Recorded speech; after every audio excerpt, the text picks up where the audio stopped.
Well, hello, everyone, and welcome back to this week's show. As I mentioned last week, we're going to continue talking about Wisconsin because it is one of the creepiest, wonderfulest places to explore. So, one of my favorite towns to go explore while I'm in Wisconsin, I've actually been there quite a few times and still find interesting things to investigate while I'm there. But the little town of Baraboo, Wisconsin is quite interesting because it used to be the winter grounds for many circuses, including the Wrigley Brothers Circus. And to this day, there is still a tribute to the American pastime of the American circus because around the town square, there is a concrete wall with plaques on it that are in memorial to all the different circus performers who have performed here in America. And even on the town courthouse, there are different circus animals placarded into the stonework. There are circus animals into the stone wall that the memorial plaques are. But it is also the home of Circus World, which is a very nice circus, but also a very nice museum that showcases America's history with not only the circus, but also circus parades and the grand nature of them. They have in one museum building, they have all the very ornamental circus wagons that they would have had performers sitting on, that they would have had their most prized animals riding in. And you can go in and you can see all these different um, circus, parade cars. They have a museum that is just for the costuming that the circus performers used to wear and the different billboards that used to be on display, announcing that the circus was coming to town. They also have a circus tent. That's that's my old min pin in the background. She has some lung and uh, throat problems. So if you hear anything wheezing or coughing, it's her. Uh, Back to our presentation or our podcast. So they have, they even have a tent to the most famous sideshow performers that have ever lived, including Little Thumbelina, who was only, I believe she was 14 inches tall, very, very tiny. Um, and the Bearded Lady, Siamese twins, very unique performers who have performed throughout history in circuses. They also still have the buildings up or the barns up where some of the wild animals, circus animals, would have stayed. And they even have the elephant barn. Now, a couple of years ago, I want to say about 12 years ago, I was doing some travel stories in Wisconsin and had the opportunity to get a ghost tour around Baraboo, Wisconsin. And one well, several interesting stories, but one of the interesting ones that I was told was that the church that's there that has the big pillars out in front of it. Do you know how they got those pillars up? because they couldn't find a crane operator to hoist those up and put them where they needed to be. So the pastor of the church went and talked to Mr. Wrigley and asked, "Do you think your elephants could lift those you know, if we had one or two hold on to it with their trunks and we had another one, if we got a hoist system going, could another one just pull that and could we put it in position that way?" And Mr. Wrigley said, "Well, we've never tried that before, but let's give it a go."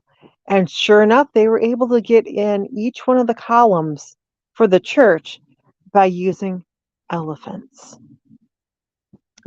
But they also have a rumor there of ghost elephants, and that sometimes you still hear the elephants in the barn.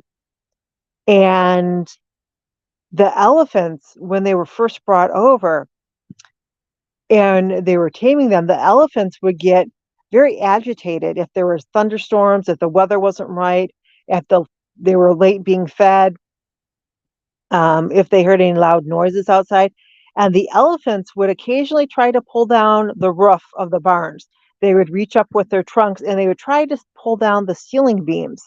So they had to fix that problem. And one of the ways that they found to do it now, I'm an animal lover, and this probably doesn't resonate very well with people, but they would take roof tar and they would put nails up there and stick it into the shingles, and they would uh you know push that down into the tar so it would hold it, so when the elephants would reach up there to grab, they would hit their trunks on those nails, and then they would stop trying to pull down the beams of the ceiling. So Circus World is very, very interesting, but there's a lot of haunted locations around Baraboo, and there's lots of ghost activity. So if you're ever in the Wisconsin Dells or Baraboo, they're right next to each other. Like literally, you drive a mile, out of one and you're into the other. Definitely go check out Baraboo and the Wisconsin Dells. Now, Wisconsin has a lot of lakes, and two of their lakes that I'm going to talk about have lake monsters. Of course, my favorite topic. Now, the first one, Devil's Lake, is said to have a Native American monument in it, and it's said to be a pyramid or a Native American pyramid, very similar to the ones that we would find of Aztec or Mayan um, engineering and building, because they believe, archaeologists believe, and our paleontologists believe that at one point the Native Americans were actually in the Great Lakes areas, especially the Mayan and Aztec ancestors, and they were called, I believe, Aslanteans or Ashlandians.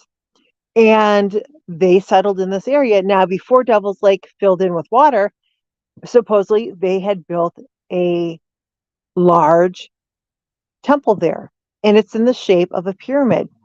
But there is also a lake monster there that's said to swim around the pyramid and guard it.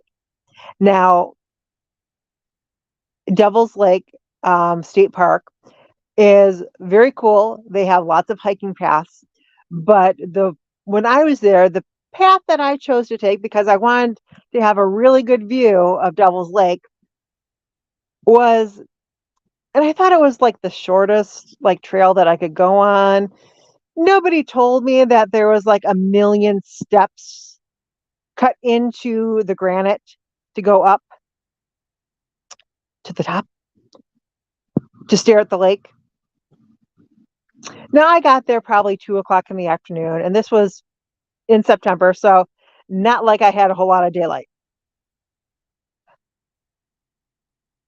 And it took me a while to get to the top because even though I was wearing my very good quality hiking sandals, those rock steps were smooth as ice. So going up, and I had Tegan, my little 7 pound miniature pincher with me at the time. It was an effort to get up to the top. And there were several people who passed me and got up there before me. And I kept on asking them, is there any other way down except for the stairs? And they're all like, well, there's trails that kind of lead back around, and it's a 2 mile hike. So it quickly dawned on me that I was going to have to go back down the same way that I came up. But after about 10 steps down and realizing it was slippery going down than it was up, I came up with a new plan. And that was I wasn't going to walk down those steps.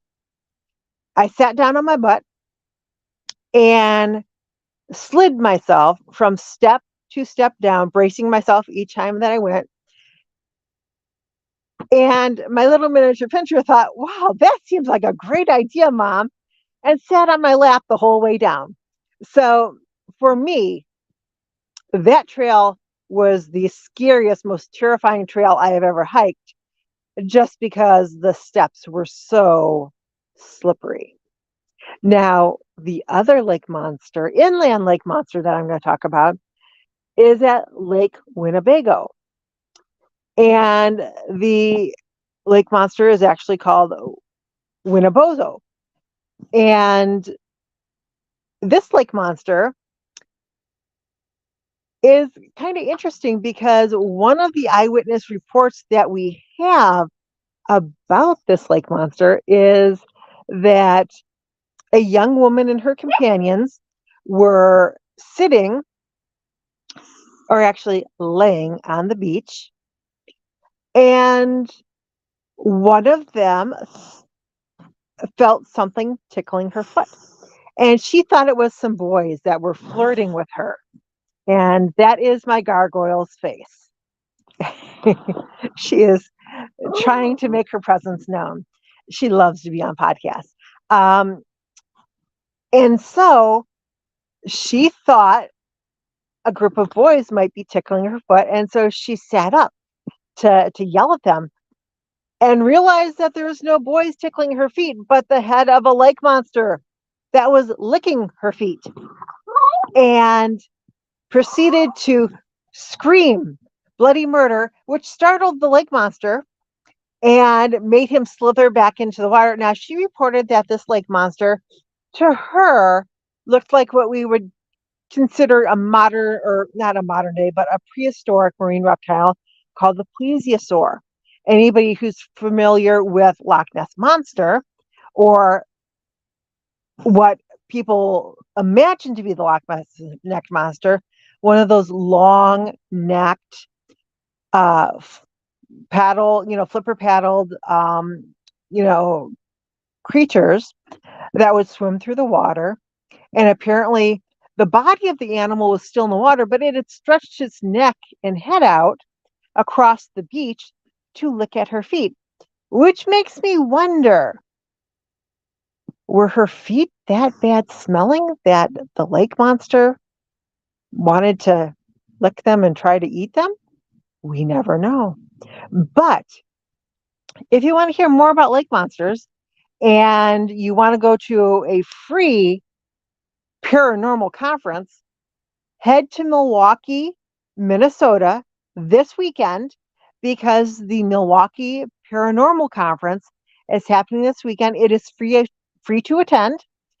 Just do a Facebook search for it or a Google search for it, the Milwaukee Paranormal Conference, and you can come hear me and Barnaby Jones and Terry Culpright discuss lake monsters from around the world. And you can also hear a bunch of other paranormal presentations. So until next week, stay curious out there, guys, and have a fun adventure. Bye.